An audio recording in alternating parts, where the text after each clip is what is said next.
Já ouviu falar de uma estrela do rock que fez tanto barulho com um pincel quanto com uma guitarra? Esse é Ronnie Wood e este é Off Versed, Mestres da Música. Eu sou Dick Carlson, bem-vindo.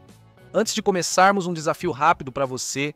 Qual sucesso Ronnie Wood coescreveu com Rod Stewart, que se tornou um favorito dos fãs muito antes de ele entrar para os Stones? Qual grave problema de saúde Ronnie Wood superou em 2017 como um verdadeiro profissional? Deixe seus palpites nos comentários, revelarei as respostas durante o vídeo. Fique por aqui, pois hoje veremos a trajetória de um garoto da classe trabalhadora do oeste de Londres que conquistou o rock and roll e construiu um legado de 200 milhões de dólares sem largar seu bloco de desenhos. Para entender o homem que trouxe alma à maior banda de rock do mundo, precisamos voltar no tempo, pois a infância de Ronnie Wood é marcada por garra, talento bruto e momentos inesperados. Ronnie Wood nasceu em 1º de junho de 1947 em Hillingdon, oeste de Londres, em uma família que vivia literalmente sobre a água. Seus pais faziam parte de uma longa linhagem de ciganos das águas que viviam em barcos no canal. Ronnie, no entanto, quebrou a tradição. Ele foi o primeiro da família a nascer em terra firme e dizia que pequenos detalhes mudaram seu destino. Desde o início, ele foi cercado por criatividade. Seus 2 irmãos mais velhos, Art e Ted, estavam ambos imersos em música e artes visuais. Essa exposição definiu o caminho de Ronnie. Ele pegou lápis de desenho e guitarras com igual entusiasmo, desenvolvendo uma paixão dupla que o definiria por décadas. Enquanto muitos futuros astros do rock buscavam contratos, Ronnie focava em dominar as belas artes. Ele continuou seus estudos na Ealing Art College, um lugar conhecido por formar lendas como Freddie Mercury e Pete Townshend. Na Ealing, Ronnie aprimorou suas habilidades de desenho e pintura, capturando o mundo ao seu redor com traços precisos e cores vibrantes, mesmo enquanto sua habilidade na guitarra começava a ganhar força. Na adolescência, a música já era mais que um hobby. Aos 17, ele teve sua primeira grande chance. Foi como guitarrista solo em uma banda local de R&B chamada The Byrds. Não era glamouroso, mas foi sua primeira entrada real na indústria da música. Ronnie era totalmente dedicado. Ele começou nos Byrds em 1964. Ele assumiu a guitarra solo e a composição das músicas, ganhando experiência em clubes e pequenas turnês. A banda não se tornou popular, mas para Ronnie foi um curso intensivo em performance, produção e vida na estrada. Seu próximo passo veio em 1967, quando ele entrou para o grupo Jeff Beck. Desta vez, ele mudou para o baixo. Mudança ousada, mas valeu a pena. Com Beck na guitarra solo e Rod Stewart nos vocais, Ronnie integrou uma das bandas mais influentes do fim dos anos 60. Eles lançaram Truth e Beck-Ola, 2 álbuns que hoje são vistos como modelos para o heavy metal. A música era alta e agressiva, e Ronnie estava bem no meio disso, ajudando a moldar um som que ecoaria pela história do rock. Quando o grupo Jeff Beck acabou em 1969, Ronnie já estava pronto para o próximo passo. No mesmo ano, ele entrou para o Faces, formado pelos remanescentes do Small Faces, junto com seu amigo Rod Stewart. O Faces não era uma banda refinada, e essa era a intenção. Eram crus, barulhentos e vividos, levando irreverência e alegria a cada palco. A guitarra de Ronnie era central para a identidade da banda, e sua composição atingiu o auge quando ele coescreveu "Oh La La", uma faixa que se tornaria um dos hinos mais emblemáticos do grupo. Mas a música não era seu único refúgio. Durante a ascensão caótica, Ronnie seguia desenhando nos bastidores, quartos de hotel e no ônibus da turnê. Seus cadernos de desenho capturavam colegas de banda tocando, pausas para cigarro e momentos privados, todos congelados na tinta. Enquanto o mundo descobria Ronnie Wood, o guitarrista, ele estava silenciosamente construindo outra reputação, a de Ronnie Wood, o artista. Em 1974, Ronnie já não era apenas um músico profissional. Ele era uma força reconhecida em 2 mundos: o cenário caótico do rock britânico e o ambiente introspectivo das belas artes. E o que veio a seguir levaria ambas as identidades a uma escala global. Em 1975, após a saída de Mick Taylor, os Rolling Stones procuravam um novo guitarrista. Alguém que pudesse se destacar musicalmente, mas também se encaixar na energia grandiosa do grupo. Foi então que Ronnie Wood entrou em cena. Inicialmente era só para a turnê, mas em 1976 ele entrou oficialmente. A banda havia encontrado sua quinta peça perfeita, e a formação que definiria os Stones pelas próximas décadas finalmente estava consolidada. Ronnie trouxe novidade para a banda. Além do estilo cru, influenciado pelo blues, seu humor descontraído equilibrava as fortes personalidades da banda. Ele trouxe alegria e calor humano, tornando-se mais que um guitarrista. Aos poucos, ele virou parte da cola emocional dos Stones. Suas contribuições surgiram rápido.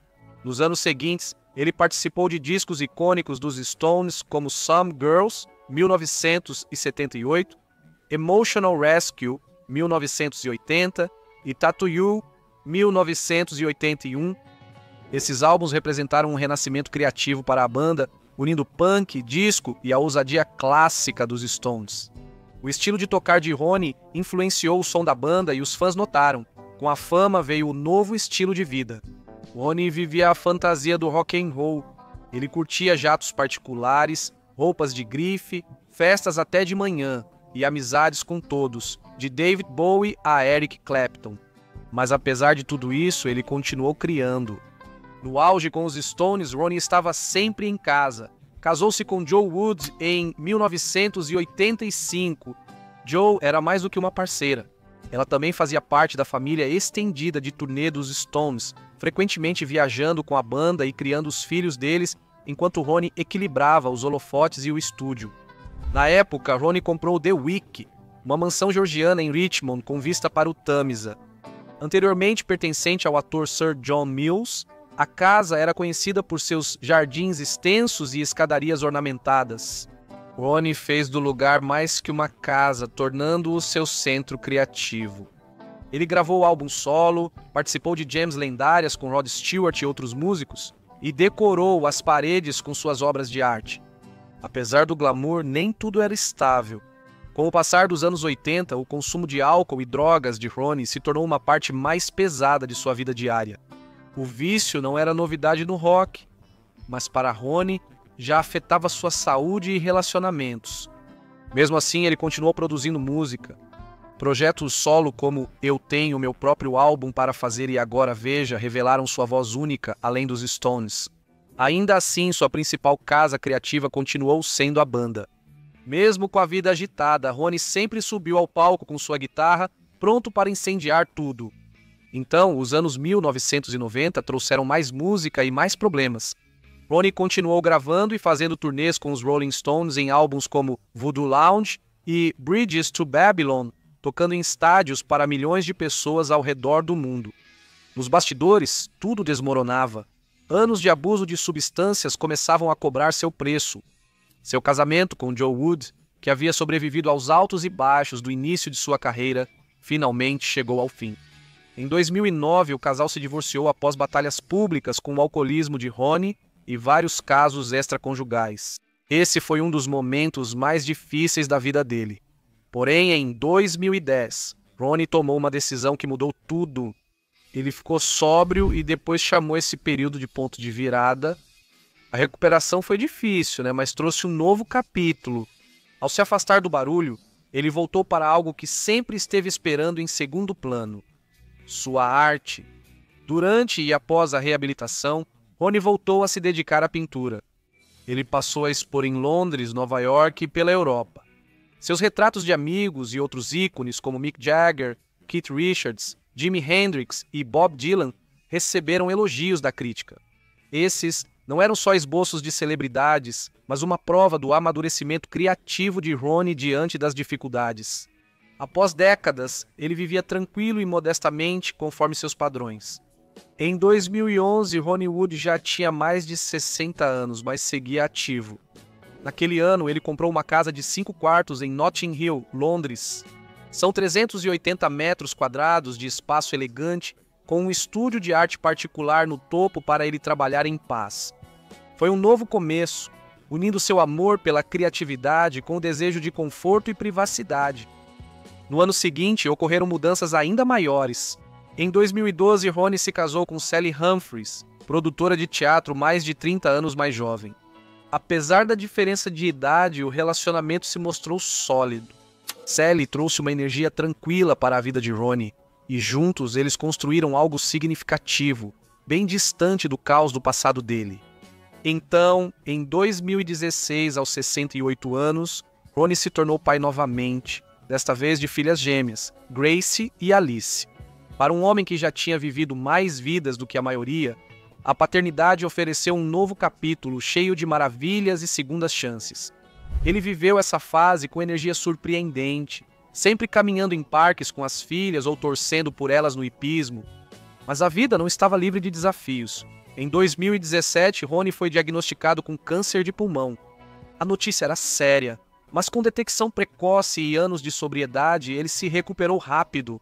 Ele atribuiu sua sobrevivência a uma vida limpa e ao fato de permanecer conectado à sua família e à sua arte. Durante a recuperação, Ronnie seguiu pintando. Seu trabalho continuou sendo exibido em galerias ao redor do mundo e os colecionadores pagavam generosamente. Algumas de suas obras foram vendidas por mais de Estados Unidos, $100 mil. A arte dele não é mais um projeto paralelo. Ela se tornou uma parte importante do seu legado. Atualmente, Ronnie Wood leva um equilíbrio que antes parecia impossível. Sua casa principal segue sendo a Townhouse em Notting Hill, mas ele costuma fugir para o interior da Inglaterra, passando um tempo em Surrey ou em vilas privadas durante turnês. Ele ainda valoriza o que é bom na vida. Seu amor por carros clássicos não diminuiu, e ele é frequentemente visto ao volante de Jaguars ou Bentleys antigos. Ele é fã de corridas de cavalos, frequenta eventos em Ascot e Cheltenham e já foi coproprietário de cavalos de corrida. Mesmo com a idade, Ronnie não deixou a música. Em 2023, ele retornou aos Rolling Stones para colaborar em Hackney Diamonds, o novo álbum da banda. O disco mostra que Ronnie é avô, pintor, sobrevivente, mas acima de tudo, continua sendo uma estrela do rock e não pensa em parar tão cedo. Entre turnês, pintura e paternidade, Ronnie encontrou seu ritmo. Suas exposições atraem multidões nas principais cidades de arte, enquanto os fãs dos Stones continuam lotando arenas para ouvir os mesmos riffs que ele toca há quase 50 anos. Mesmo assim, ele manteve um equilíbrio que poucos conseguem. Da energia bruta de Some Girls ao foco silencioso de seu ateliê em Notting Hill, a trajetória de Ronnie Wood é feita de caos, talento e reinvenção constante. O homem que já iluminou estádios com um cigarro em uma mão e uma Telecaster na outra agora desenha em silêncio, com as risadas da filha ecoando ao redor. Então, qual parte da história de Ronnie mais te surpreendeu? Me conta nos comentários abaixo. E fique ligado, porque em breve vem aí a história de outra lenda da música.